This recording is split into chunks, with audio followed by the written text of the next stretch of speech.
Hello, everyone. Thank you so much for joining us this evening for the International Relations Council's Lexicon-Alphabet series on the Hindi language with tonight's features host, Pritha Hariharan. Pritha serves as Unbound's International Program Director for Asia and Africa. The Lexicon-Alphabet series, I'm sure many of you are familiar with our standard lexicon series. The Alphabet series is just meant to introduce you to the language alphabet on a little bit more deeper level. As you may remember, Preeta actually joined us about a year ago, almost a year ago and about a month to have the first introduction to Hindi, but she is back to take us through the alphabet here this evening. So thank you so much for joining us. My name is Evan Verplu, and I'm the program manager for the International Relations Council. For those of you who are unfamiliar, the IRC is a nonpartisan, apolitical organization that provides a platform for greater understanding of international topics and how they intersect with the Kansas City community. Just as we're going through the presentation tonight, it would be best if you would keep yourself muted. Of course, we'd love to have you all on video and be able to interact in that manner, but when appropriate, feel free to unmute yourself to ask a question. Also, feel free to use the chat function throughout the program. We'll hopefully be able to get to all of your questions before we're done here this evening. We will also be recording this event and having it broadcast live on Facebook. So just to make you all aware of that. And I will also be providing a link to the recording tomorrow in case you would like to review it further. So without further ado, I'll hand it over to Preeta and we'll get started. Thank you so much for joining us. Thank you, Evan. If you could get us started with the first slide of the presentation, I can introduce myself. As Evan said, I am Pritha Hariharan, and I was born and raised in India and moved to the United States almost 23 years ago now, and I have been here since then. I've worked in several positions in corporate America, and now I work for an international nonprofit called Unbound, and we serve children and elderly living in extreme poverty throughout the world. We work with the children and elderly in about 19 countries. And we just added Rwanda to the mix. So we have 19 countries now, and I serve as the International Program Director for Africa and Asia. So in my role, I get to support our project teams or our affiliate teams that are located all around the world in Asia and Africa. Of course, I don't have the Latin America perspective because we do have I have a counterpart who works on that side of the world. Just monitor the programs, run them, and so on and so forth. I have been with Unbound for about coming up on 6 years now. It feels a lot less than that, but it has been around 6 years at this point in time. I did grow up learning Hindi, English, Tamil, Telugu. I do speak a little bit of Urdu, but I do not read and write Urdu. So one of the things that I think I will speak to is also the scripts and how they're very different in each language in India. So I can read and write and speak Hindi and Tamil and English, of course. But as far as reading goes, I cannot read Urdu or Telugu, but I can speak those languages. So a little bit more on that in a few moments. So if any of you attended the Lexicon series last year that Evan was just mentioning, we talked a little bit about the history of Hindi, where it comes from. I want to kind of build on that series from last year and take it from there, and then we can be open for any questions from here. So Evan, if you could please advance to the next slide. So the history of Hindi is that, oh, you might have to click. The Hindi gets its name from the Persian word Hind, which means land of the Indus River. And this is one of the important things significant things that you'll probably hear, that Hindi gets a lot of influence from Urdu, from Persian, from Arabic. So Hind actually means the land of the Indus River. And I'm just going to have you click through Evan, because there you go. So the Hindi actually means language of the land of the Indus River. It is designated the national language of India. Before independence, before 1947, there was no national language for India. There were multiple languages and multiple dialects of each language spoken. And the British Empire, one of the things they did was combine all these different states and provinces and municipalities and kingdoms into this one entity that we know as India today. And one of the natural things that came out of that was they designated the national language of India as Hindi. That itself is fraught and a lot of controversy. And if you have read a lot about India, you probably know about a little bit about that too. And we can talk about that and later if you have questions. It is one of the 22 recognized languages spoken in India. There are several dialects of Hindi that can be found, including Bhojpuri and Haryanvi. Depending on which state in northern India you're talking about, Hindi has different dialects that is spoken in each different state. It's spoken by nearly 425 million people as a first language. It is also spoken in Nepal, Mauritius, Fiji, Suriname, Guyana, and Trinidad and Tobago. Some of these Caribbean countries that you see on this list, there were several hundreds of thousands of people taken from India to these countries, not Nepal, but Mauritius, Fiji, Suriname, Guyana, Trinidad, and Tobago, to work on plantations in those countries as slave labor. And so as a result, Hindi got transported to those countries as well. And those are spoken in a lot of those countries as well. And I believe Mauritius has also had a president of Indian origin serve in their government in the recent past. So if you can advance to the next slide, it does have a relationship to other languages. It belongs to the Indo-European family of languages, and it's a direct descendant of Sanskrit. So if you've ever read or heard any Sanskrit, if you've been to a yoga class, or if you've ever learned any other Sanskrit outside, you will recognize a lot of Sanskrit influence in Hindi. It is also influenced and enriched by Turkish, Persian, Arabic, Portuguese, English, and also South Indian Dravidian languages. So India is unique in that you have these Sanskrit languages in the northern part of India, of which Hindi is one of them.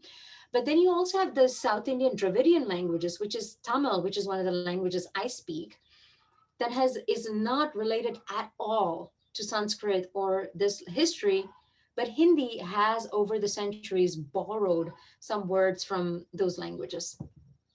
Hindi speakers can also speak Urdu, which is the national language of Pakistan, but we cannot read it for the most part. I'm sure there are some Hindi speakers that can read it. I cannot read Urdu because Urdu uses the Arabic script.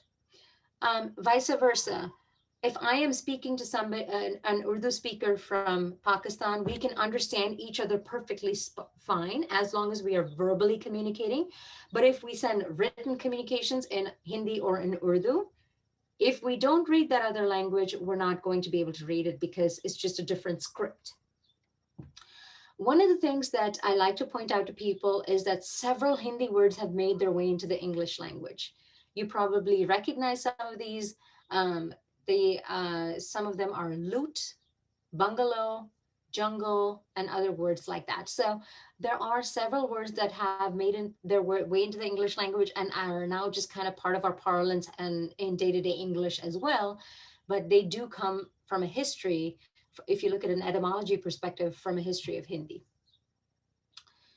So with that being said, the script is what is called a Devanagari script. And Devanagari, basically, if you break down that word, it breaks down into Deva, which is God, and Nagari of urban origin. It dates back to the 5th century BC. And the alphabet itself contains 13 vowels and 33 consonants. And I'm going to have Evan maybe click on this little short YouTube video that will show you how to say these vowels and consonants. And I'll mute myself.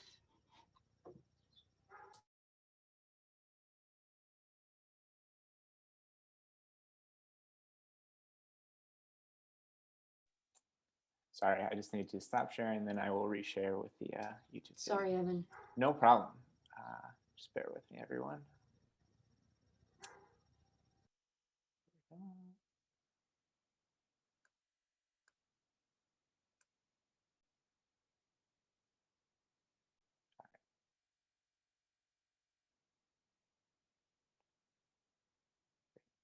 that look good to everyone? A, E, U,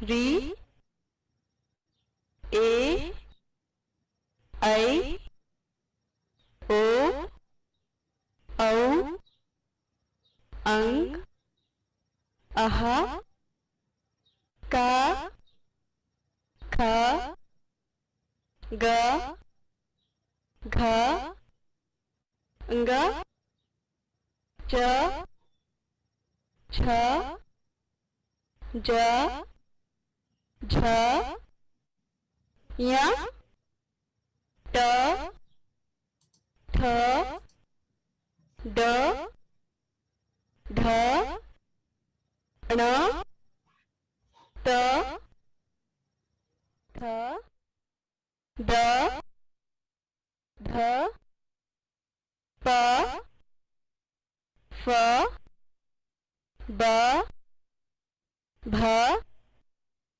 Ma, Ya, Ra, La, Va, Sha, Tha, Sha, Ha, Ksha, Tra, Gya,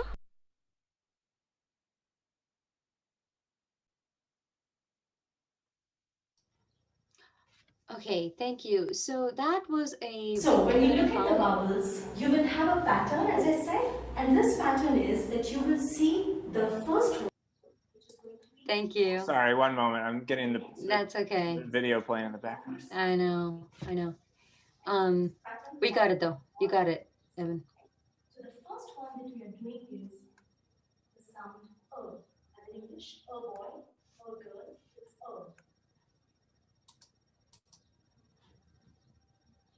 So to write this, it's going to be one semicircle.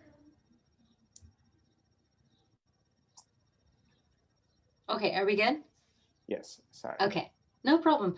Okay, so the one thing that I wanted to point out was that the first section of that video was the vowels. And when she ended and then she moved on to the next set, which is like the next slide, that was the consonants. So the first 13 are the vowels and the next 33 are the consonants. So one thing I want to talk about is point out the horizontal line that goes above the letter. And it plays a really important role in Hindi because without that line, all you have is a bunch of different letters. So I have a story here to tell. A few years ago, I was at World Market and I found this shirt which was super cool. It had like all these Hindi letters on it and I bought it, but people would always ask me, well, what does it say? And I would be like, nothing. It's gibberish because all it was a bunch of letters strung together and with no actual meaning to it. So if you actually want to make meaning out of out of a Hindi word, what you have to do is you have to join, like in this case where I show this example, the a and the ja. A, ja by themselves mean nothing. But when you join them by the horizontal line and put them together like you have right here at the bottom, aj, it means today. So that horizontal line is super important, not only for each individual letter, but also for when you put the letters together to form a word. So I just wanted to talk about that a little bit. And then the one thing that I wanted to mention before we get into the next part of this, which is practicing the letters, is as most of you probably already know, if you've ever learned another language that is not a native language, the best way to learn is to learn first by speaking it, just like children do. I have a 6-year-old and I have a almost 2-year-old. He turns 2 next month. And the way they learn languages is fascinating to me because they don't learn by reading letters or by learning the script of the language, but they know the words and they know what they mean. My 6-year-old knows what means in Hindi. It's mango, but he doesn't know how to read it. So first he learned me how to say do you want to Taju? Do you want to And so he knows means mango. And so when he's ready to learn the letters, and when he's ready to learn the script and he's ready to learn the letters, he will know that plus ma equals and that means So one thing I will say I don't know the levels of everybody's um, language on here, is to try to learn the spoken language first, immerse yourself for a few months, and then jump into the written and the script, especially if it is a different script that you're not used to, like Hindi or Arabic or Persian. I'm finding myself not just with, so I'm learning Spanish right now. I would consider myself an intermediate Spanish speaker. And even for Spanish, I find myself knowing that I have to know what the word means first before I can read it and understand what it means. So that being said, I think Evan sent most of you some practice sheets. What I would like to do is maybe if you can pull out your practice sheets, and I have the first two letters of the Hindi alphabet, A and A, to practice. And Evan, I can try to share those if you like. So I will, if I may ask people to pull out this first practice sheet, please. Are you all seeing my screen?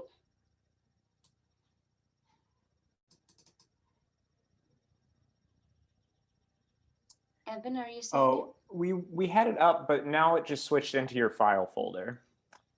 Okay. How There, I know? now we can see it. Okay, great. Okay. Okay. So this is the first vowel of the Hindi alphabet. It's A. It's the short A. And then there's another one which is A. So A basically just looks like this. It's if you were to trace it on the sheet of paper, it would be a 3, something that looks like a 3, a horizontal line, a vertical line, and then the line on top. Again, the line on top is super important because without that, the Hindi alphabet doesn't work. Because without that, it's just squiggles, right? So if you have this sheet in front of you, I would encourage you to practice how to trace the letter A. This is just A, the short A. And then we have A, which is the next one, and I will pull that up shortly. So I'm going to give you all a couple seconds to practice that. And if anybody has any questions in the meantime, I can absolutely take questions too while you're practicing that. And Evan, I can't see the chat or the Q&A, so if you can just moderate that, I would appreciate it. Certainly, certainly. Yeah, feel free to unmute yourself to ask a question if you'd like, or feel free to use the chat, whichever you're more comfortable with.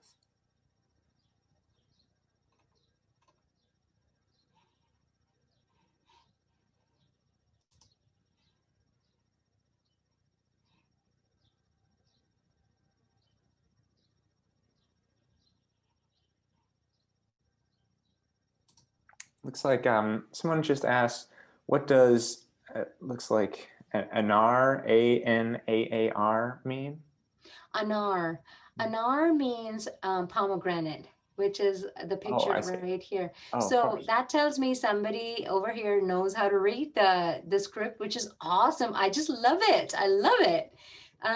So anar, is this first letter here, and then you have a consonant na, and then the horizontal line, usually when you put that in next to a vowel or a consonant, that makes it a long one. So anar means pomegranate, which is the picture on here. So na ra.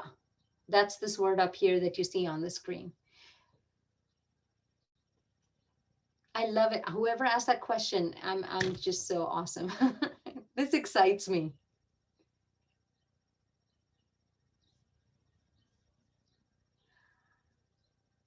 There are also some apps that I've been able to find on both the Android Play Store and the iPhone app that you can actually practice on your screen, on your smartphone. If you have a smartphone, you can practice the script on the phone. It didn't like me because I was doing my own thing. And so it kept telling me that is not the right order. But that's probably because I try to do my own thing. So there are some apps that I've found as well that if you just search for Hindi script practice apps, there are a ton of them. And I would just recommend maybe trying out one or two of those to see if you like any of them.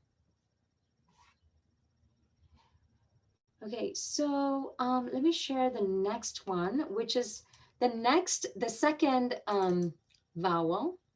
Oh, Jane, did you have a question? It looked like you had a question. Okay. It looked like you had something to say. I'm sorry. I didn't mean to call you out like that. So this one is ah, which if you notice, the ah was just the three with the horizontal line and the vertical line and the line, right? But when you look at ah, all it does is adds this one additional horizontal, the vertical line next to it. That makes it a longer sound. Ah, ah, ah. So that is very common in the Hindi language, where you will go na, na, and all you have to do is add that one single the vertical line to make it a longer sound. So this right here, this says ah, ma. This is the consonant ma. Means mango, which is a favorite of all Indians. So is mango. And this is, again, you can use this practice sheet. On the last slide, I have a link to the website where I got these tracing sheets. I have downloaded these sheets in the past and had my son just trace the letters when he's bored, when he's not working on his English letters or whatever. And that's something that you can do, that if you are interested to learn how to actually learn the script, that is something that you can do, where you can download these sheets. And if you're a paper person that I am, you could do that. Or like I said, you can have the app, which helps you do that on the screen too. But the screens do get a little finicky, where if you don't follow the exact order they want you to follow, then they shout at you. It says, we have a question that came in. It says, do you make the horizontal line last when you make the horizontal line last when you make the strokes? What a great question.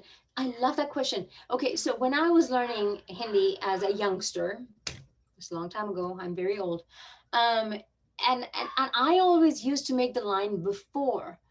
But then I met a Hindi teacher about the time I was 14 years old, and she actually taught me that you form your word first, and then you join the letters by putting the horizontal line at the top. So what I would probably do is, let me see if I can, I'm gonna try something very fancy here. Evan, I hope you forgive me. So I'm going to share a whiteboard. And what I'm going to attempt to do here is write the word for mango. Why not?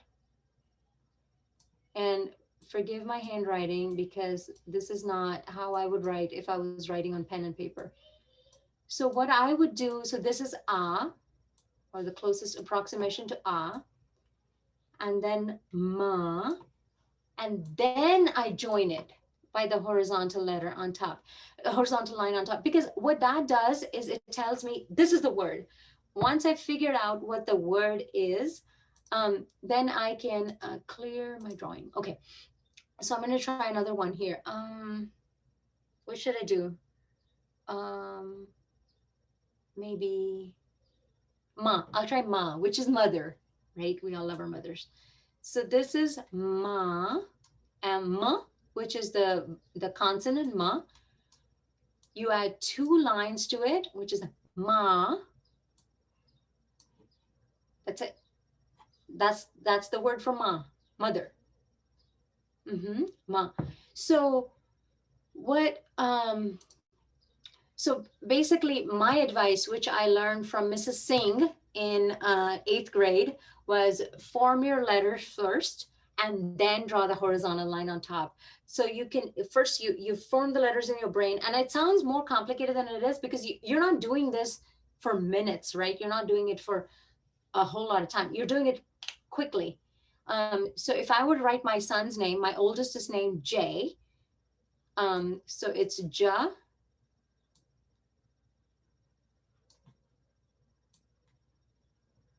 Sorry, again, I apologize for my handwriting. My mother would be mortified. J. Whiteboard doesn't exactly cooperate with penmanship. Here you go. So Ja, Ya, J. That's it. And one of the things that I love about Hindi, which is very different from English, is that words are read exactly the way they are written. There is no ambiguity about.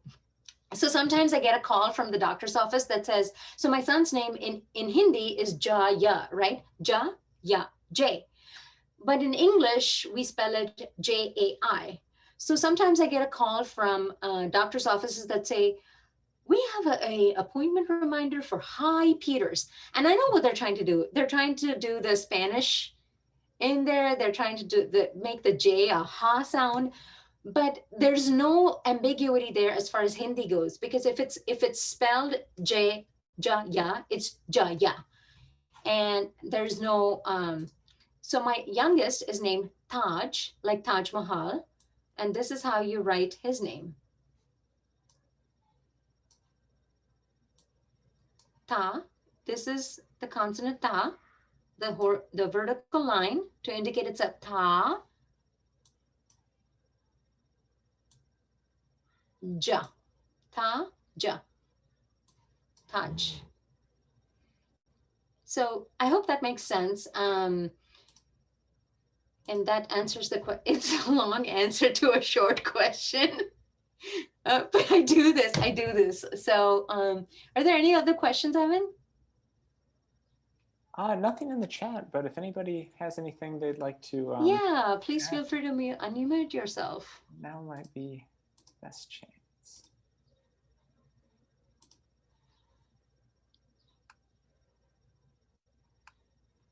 So I have a question. How many of you already know a little bit of the alphabet and can, because somebody asked the question about what does anar mean? So obviously you were able to read it. So how many of you are already know or are wanting to know more? Jane, yeah? Yeah. Awesome. Awesome.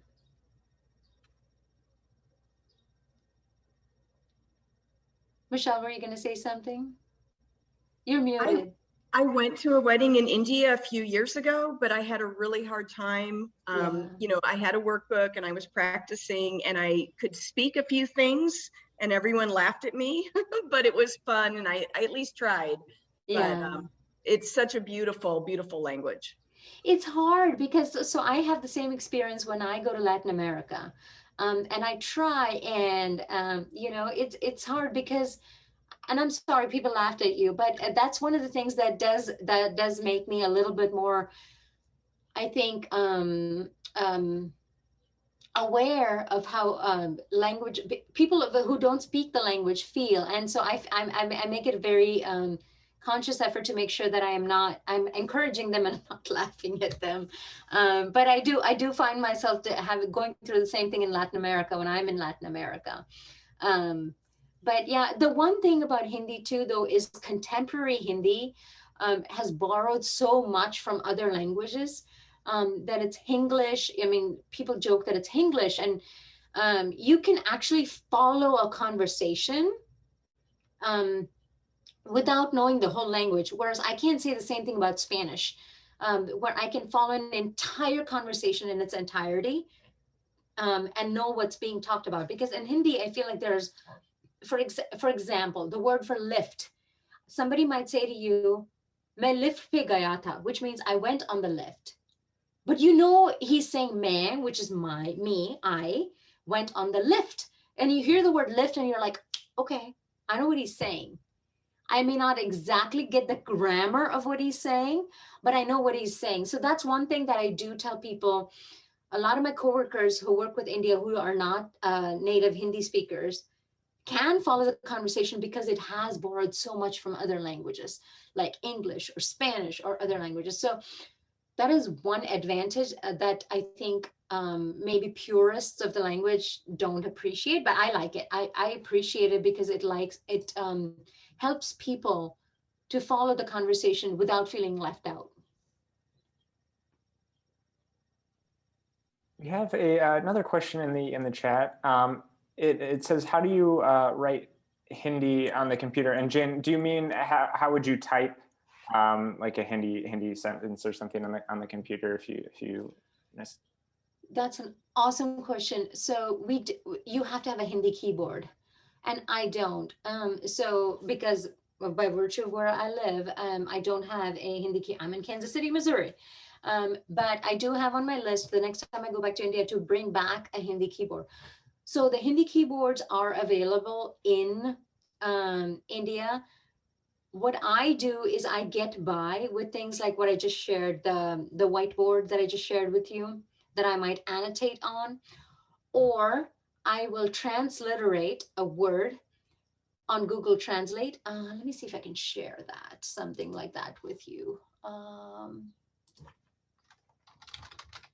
It is an impediment because it's not a great workaround, but it is what it is. So new share, let me see if I can share. Okay, so are you all seeing my Google Translate screen here? No, we're still seeing your whiteboard. Okay, new share, translate. How about this? Unfortunately, still the whiteboard. Sorry. No problem. Okay, I'm gonna stop sharing. How can I stop sharing? Should be up at the top there for you. Yeah, it only gives me the option of new share. Weird. New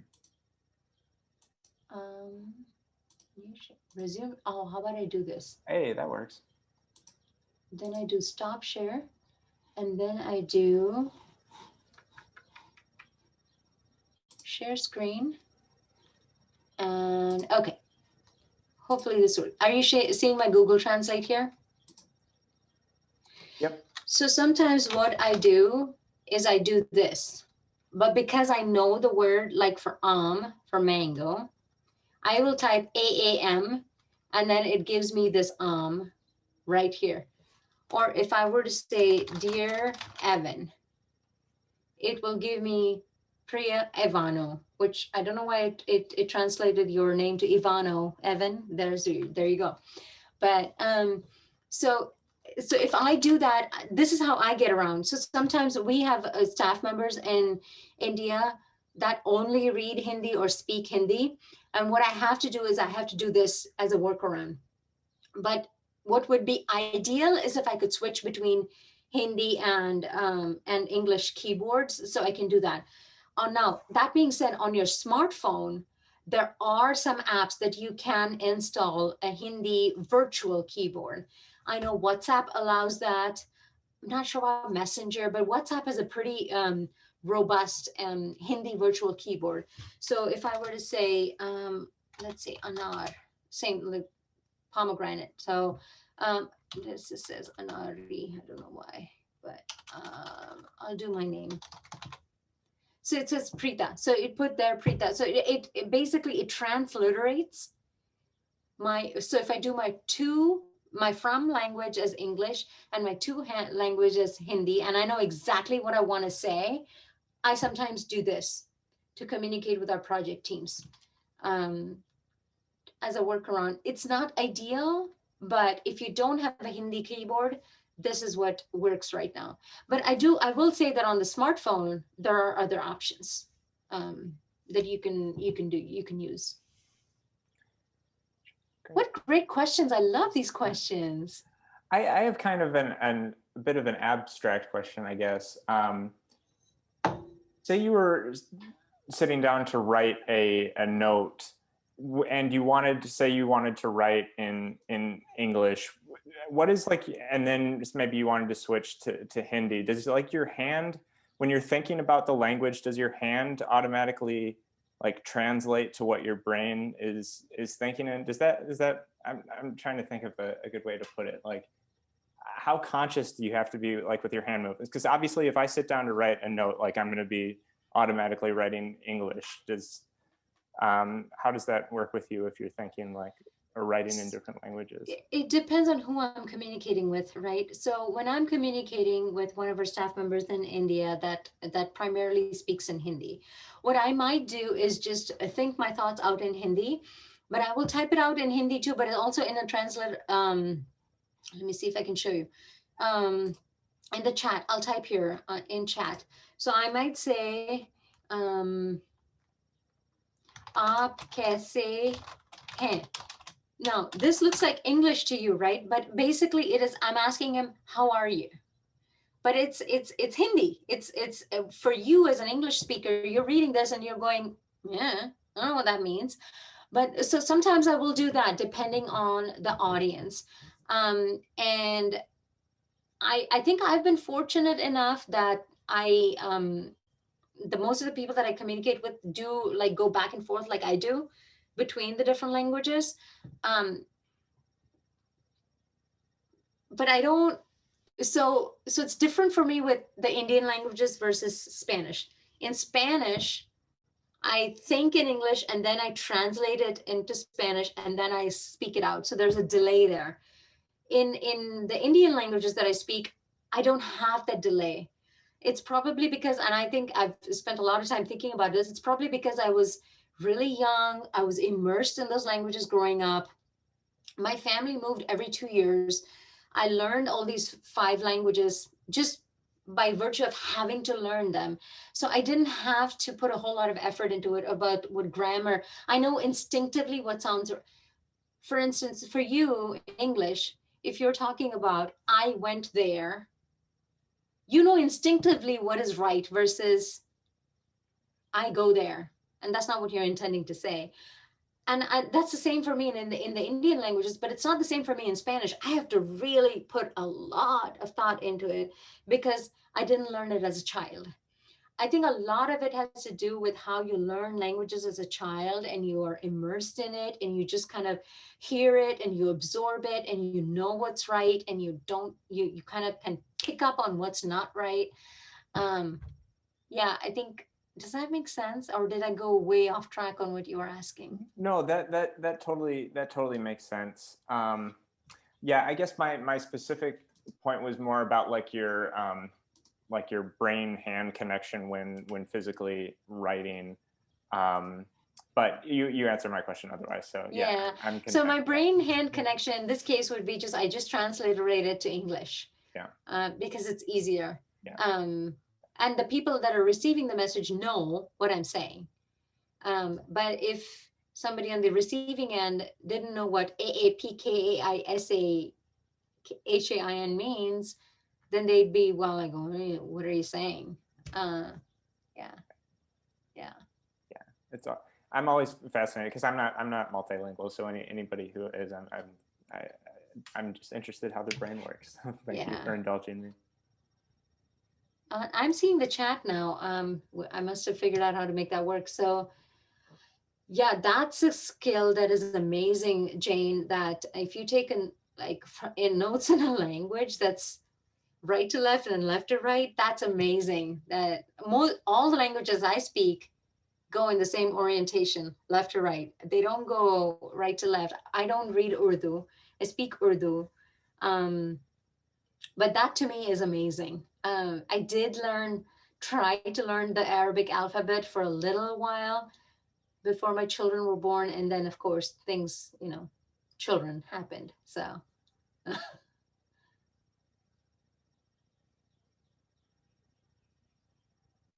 All right, Evan, how are we on time? We have about 5 minutes left. So if anybody has any final questions or comments, feel free to put them in the chat or unmute yourself to ask those. Otherwise, we'll let you go and enjoy what's left of the night here in Kansas City. I don't know if it's supposed to start clearing up. It's been kind of a gray day here, but it looks like a fairly nice night. So maybe even a chance to get outside here before the end of the night. And then you draw a horizontal line from the center and then a vertical line. If not, thank you so much. Thank you so much, Pritha, for donating some of your time tonight. It was fascinating and very well done. So thank you so much, and thank you so much everyone who has regularly been attending these Lexicon events. It's certainly been one of my favorite series that we've kept here throughout the pandemic and our time digital, and we'll certainly be keeping it going forward. There's so much to cover, and it's kind of an endless topic. So thank you so much, everyone. If you'd like to learn anything more about the IRC, you can head to our website, irckc.org. We have an international career series coming up on Friday on foreign policy and think tanks. So if you know any young professionals, any college students, any high school students who might have a career or might have an interest in pursuing a career like that, we invite you to come on for that program at noon. Otherwise, we'll see you on another future IRC program. And thanks again, everyone. Enjoy the rest of your evening. Oh, yes, and I see a couple of questions coming. Yes, they are all recorded. So any past lexicon that we've done are all on our YouTube page, and I'll be sending out the link to this program tomorrow morning. So.